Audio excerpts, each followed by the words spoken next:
What's going on, my broskies? My name is Toadskii, back again, here to bring you guys yet another One Piece Treasure Cruise video. Before we get into this video, I do want to extend a message out to you guys, just saying, I know times are tough right now. I just hope that everyone is doing okay. Hopefully you guys are staying inside, quarantine yourself. Just stay away from everyone right now. Hopefully everything blows over real soon. But I'm just wishing you guys all the best, and hopefully the broskies are all doing okay, of course. But anyways, let's go ahead and get into this video. So, as the title and thumbnail may suggest, we have a data download which did input a brand new Sugo-Fest exclusive character into our game, with a brand new Sugo-Fest batch as well. Now, unfortunately, the reason why I'm recording a video like this instead of on my actual phone is because they didn't input the Sugo-Fest data. They only literally just put the characters into our character log. So there's no like Sugo-Fest island that we can see yet.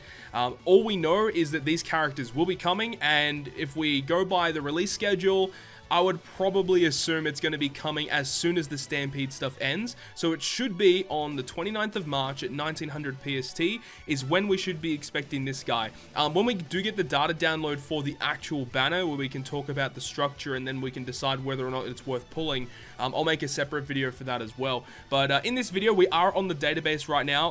Database, obviously the best resource for One Piece Treasure Cruise and team building and everything. Make sure to use this resource if you guys struggle with team building. But let's go ahead and talk about all the new characters. So we have Ace being the legend, and then we have 3 other rare recruits. So it's a very small batch, really small and contained, but the characters are pretty interesting. So let's go ahead and get into it. So the first character is a brand new Doflamingo. This is his unevolved artwork, by the way, and then obviously when he fully evolves, he looks kind of crazy if the artwork is going to load. So Doflamingo, Halloween Nightwalker, Happy Halloween, is an int shooter fighter character. So I love the class and type combinations. That's really, really cool. Captain ability will boost the attack of shooters and fighters by 2.25 and give them a 1.5 times HP boost. Deals 5 times damage received in the previous turn and int damage to all enemies at the end of each turn. Not a very good captain ability, unfortunately. His sailor abilities gives 30 attack boost to shooters and fighters, and then when HP is below a certain threshold, you get a 75 attack boost. So I would assume it's about 30%. Typically these are about 30%. So you can get up to 105 boost of attack to shooters and fighters, so that's pretty decent. Special ability goes down to 12 turns. He does have a limit break expansion. I don't think that will arrive on global yet, but just with regular limit breaks, still going to be a 12 turn cooldown.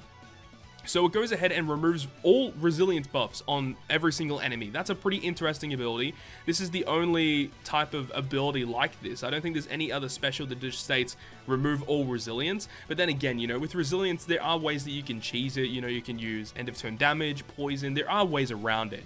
So he does that, but he also will go ahead and state that if the enemies have full debuff immunity or they have delay immunity, then you can get this amazing effect of a 1.75 times attack and orb boost to both fighters and shooters. So you can see a theme that's going on here with his sailor abilities and his special itself, revolving around fighters and shooter characters, which obviously Ace will be focusing on as well. So it's a good special ability because delay protection and full debuff protection is very common. Most content has that. So look, the special ability is fine, but it would have been better if it was just flat out, no matter what, you always get this boost. I think that would have been kind of cool. Would have made him an even more useful rare recruit than what he already is. But it's fine. It's just okay. As for his potential abilities, he gets 5 turns of Recovery Bind and then 200 in Rage. Support to int characters, 15% base HP. Yeah, look, he seems just okay. He doesn't look like a character that's going to be game-breaking in any sense of the word, but he's just okay. And I know a lot of people are Doflamingo fans. Shout out to Super Mecha Frieza, because I know that she's going to see this and she's going to summon straight away. But I digress. Let's go ahead and move on to the next character of this batch, which is going to be a Rager. Let's go ahead and have a look at her unevolved artwork first. So this is the 4-star artwork, and this is the bride, the corpse bride, of course. So let's go ahead and have a look at her evolved artwork. It actually looks really, really clean. So she is a shooter cerebral psi character. Captain ability will go ahead and boost the attack of shooters and cerebral by 3 times if they have a beneficial slot, 2.25 times otherwise, and then boost the HP of those shooters and cerebrals by 1.2. Again, not a really great captain ability. 30 HP boost to shooters and cerebral if your captain is shooter or cerebral, makes quick orbs beneficial for all characters. That's pretty good, actually. That is a pretty good crewmate ability. Any sort of ability that makes any type of orb beneficial for your whole team is always useful to have. Now, her special ability, 11 turns. Removes poison completely, that's always good, and reduces paralysis and burn by 3 turns. This is what I hate, man. I really hate that they, introduce these really powerful free-to-play units that reduce a bunch of different debuffs for like 5 turns, right? And then they do rare recruits and they only do it by 3 turns. Like, this character would be infinitely more useful if they just buffed that to 5 turns. There's been so many situations where I've been trying to team build for certain content, and the fact that certain rare recruits, they only reduce it by 3 or even 4 turns. Like, 4 turns at times isn't enough. Sometimes you do need that extra 1 turn of removal. And I think that this Reiju should have deserved to get at least 5 turn reduction of burn and paralysis. That's a little bit of a downer, but either way, it's still not too bad. 3 turns of paralysis and burn isn't terrible. And then if your captain is shooter or cerebral, changes all orbs on shooters and cerebral into matching and boosts the chances of matching orbs for 2 turns. What I would have preferred, instead of boost chance of getting matching slots, I would have preferred it if she made them all matching and then locks your orbs for 1 turn.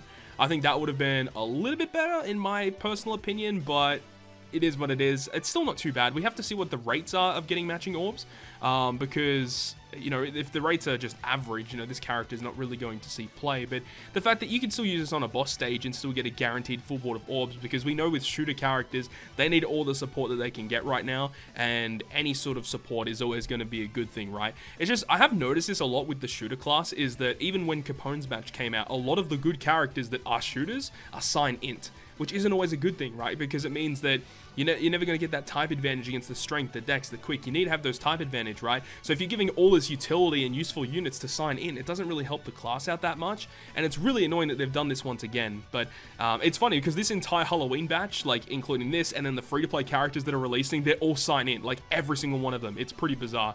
But let's go ahead and look at her potential abilities. 5 turns of reducing recovery bind, that's fine. And then 200 in rage, okay, that's also fine. To shooter characters, she has a support. So once per adventure, when the supported character uses an orb controlling or orb manipulation special, boost the chances of getting matching orbs for 2 turns. So this is interesting. Once again, we have to see how much of a chance that is increased by.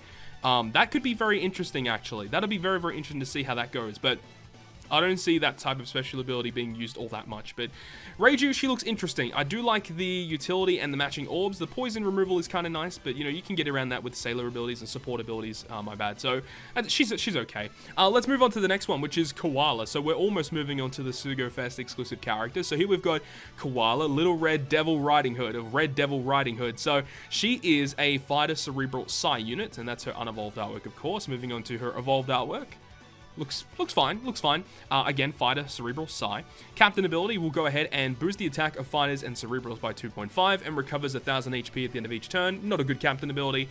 Recovery boost the fighter and cerebral by 30, and then if your captain is a fighter or cerebral, you get Dex Orbs beneficial. I at least like the fact that they are giving some support, like with this character for fighter and cerebral, right? And then you've got this Reiju, who's for shooter cerebral. And that's kind of nice that they're giving support to not only just Ace, but they're actually giving support to the cerebral class as well, even though cerebral don't really need it. So what's her special ability? 14 turn cooldown, reduces increased damage taken by 5 turns.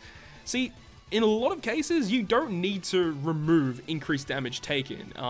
There hasn't been a piece of content where that debuff gets inflicted to you, and that's literally detrimental to you clearing the content. Most of the time, with a big enough damage reducing effect, this is not a problem, even if you have a special ability like Bato and Cavendish or Inazuma with the you apply threshold to your crew.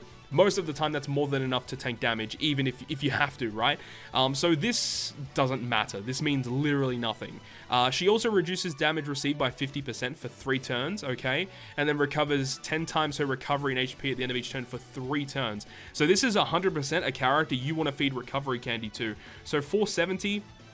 that does include a Limit Break expansion, so I don't really know how much that's going to go up. Let's just look at her base one, right? So it's 420, so it goes to 520, and it's 10 times. So yeah, it's 5200 for 3 turns. It's not as much as I would have hoped. It's fine though. It's still fine because you are still getting 3 turns of 50% damage reduction. and then you're getting the healing. Like, it's fine. Honestly, it's fine. It's nothing crazy, though. She doesn't really give you utility. You can classify this as utility, but as I said, this means nothing. It really doesn't. So, Koala, I think, is the weakest of the batch. Honestly, she definitely is. Pinch healing, though, is kind of interesting. Below 40%. Okay, that sucks even more. You get 1.5 times if you hit it perfect, but below 40%, that's not on. That should be at least 50%. And then 200 in Rage, it's fine. And she has a support to Sabo Morley, so Revolutionary Army batch. Reduces damage received from int characters by 5%, and adds 5% attack and HP to the support character. Yeah, Koala's pretty underwhelming, I'll have to say. You know, a lot of people might be fans of Koala, but man, her crew's not good. She really isn't. She's not that crouch hot, in my opinion. So let's move on to the big bad boy himself, which is Halloween Ace. I know a lot of people thought that for a legend to be themed in Halloween was kind of odd. I think it's kind of cool because they can kind of do different things with different legends, right? So this is technically the third iteration of an Ace because Luffy and Ace, I guess, count. So I guess it's V3 Ace. We're going to go through those arguments once again, but it doesn't matter. Either way, this is the unevolved artwork of Ace. So when you pull him, he'll look like this, unless, of course, there is pullable 6 stars, which I hope never happens. So here is his evolved artwork right here. Got the little boy down the bottom here. So this guy is an int shooter fighter. As we mentioned with Doflamingo at the start, yeah, shooters and fighters are a big theme with this guy. So, stats looking pretty good across the board. Does that include Limit Break expansion? He doesn't have Limit Break expansion, it seems. So that's interesting. Okay, so 2,029 attack after cotton candies, which is pretty good. He's going to have over 5,000 HP. That's really good. And recovery doesn't matter. So his captain ability is very good, by the way. It boosts the attack of fighters and shooters by 4 times and gives them a 1.5 times HP boost. That's already really good. And then he makes Sign Int Orbs beneficial for fighters and shooters, and then reduces Silence, which is Special Bind, by 10 turns, and restores Special Rewind by 10 turns when it's rewinded. Such a good captain ability. The only thing that I really don't like about this is the fact that this is legitimately a direct upgrade to Legend Capone. Well, I guess you still can use Legend Capone, there's no doubt about that, but it's the fact that with Capone, he's so similar in a lot of different ways, right? So with Legend Capone, he has a captain ability of 3.75, so a little bit weaker, 1.35 HP, again, a little bit less, Sign Int Orbs beneficial, which Ace does, and then he has the healing mechanic. So what Ace does, instead of the healing mechanic, is that he has that inbuilt utility of reducing Special Bind and Special Rewind by 10 turns, which is huge. And then look, that is just buffed, and then that is just buffed. Now, of course, Ace doesn't have the whole Big Father stuff, which obviously that can be a big deal depending on the situation that you're in. But in a lot of cases, with the way that Ace is built, the Big Father doesn't really matter. And even if you do need to use Big Father, just use a friend Captain Capone. It's not going to be a big issue, right? So, great captain ability. I love these characters that have inbuilt utility with their captain effects, and I really hope that they continue to go down this route because these are crazy. The fact that you have this means that you literally don't need to bring certain characters during certain fights, which frees up so much more space on your crew. And for the shooter class, that's definitely needed. And you got to remember that he's not only just a shooter captain, he can be run with fighters now, which makes him even better than what he would have been if he was pure shooter. So that's really, really good. Now, his sailor abilities will give the shooters and fighters 75 stats, and then makes sight, recovery, and tandem beneficial for himself. Nothing too crazy there, pretty stock standard stuff. Now, his special ability is very simple. 13 turn cooldown, 1 sentence, reduces bind duration by 10 turns, and boost attack of fighters and shooters by 2.5 for a single turn. This is great because when you really look at things, you've got the ability to reduce silence, special rewind, and bind, all by 10 turns just with this guy by himself. Now, of course, if he himself gets binded, then he can't unbind himself, but even still, 10 turn reduction of bind is crazy. And then a 2.5 flat, like an unconditional, nothing needs to be fulfilled, you're always getting a 2.5 times attack. And you guys always know this, you know, I always talk about this when there's like a new character, but if a character can fulfill like a type or an orb boost or orb manipulation, whatever, as a captain, that's always going to be really, really useful. Because you got characters like Douglas Bullet, Kaido, V2 Katakuri, under certain conditions, their specials are completely useless, which is a massive waste of crew space on your team, right? So this character literally will never be wasted on his own team. Being a 2.5 attack for his own team is so good. So this character is very impressive. I love his abilities that they've done here. There's nothing really bad about him. The only real bad thing is shooters, right? The whole shooter class as a whole needs to be buffed. And yes, he definitely helps with that. but the shooters are still a long way from being the best in the game. So let's talk about his other abilities. So he does have recovery bind resistance by 5 turns. That's pretty weak for a legend in my opinion. Critical hit is going to be a 90% chance for 10% extra. That's very good. And barrier penetration always ignores it because he's a shooter character. All shooters typically have barrier penetration. Now he does have a support ability supporting Luffy and Sabo. Once per adventure when you're inflicted with bind, he reduces it by 3 turns. Another great support ability. So if you ever pull this guy, I would suggest maxing his support. That's going to be well worth it. So yeah, this character looks very impressive. It all comes down to what his Sugo-Fest is going to be like. In my personal opinion, I do think this is going to be a Sugo-Fest that a majority of people should skip, unless if they really want to bait people into pulling here. They either have to make it like a 1.5 or a 2 times legend rate. They have to do multiple steps where you can get a guaranteed batch unit. Other than that, I don't think it's going to be worth pulling. I expect there to be a discount for the first multi. We'll have to wait and see. Hopefully the data download doesn't take too long to come out. I'm really interested to see what kind of things are going to do with this banner. But anyways, that is going to conclude this video, guys. Let me know down below in the comment section what you guys think of this brand new Sugo-Fest exclusive. And will you guys be pulling? Because, I don't know. I think I'll be doing at least 3 multis. But I'm not going to be doing more than that because there's so many good characters on the horizon for Global. I just really think it's worth saving your gems. But let me know down below in the comment section what you guys think. If you guys enjoyed this video, make sure to leave a like. And if you want to stay up to date with all the content that I post, including more One Piece Treasure Cruise content, make sure to hit the subscribe button down below. But on that, guys, I'll see you guys within the next video.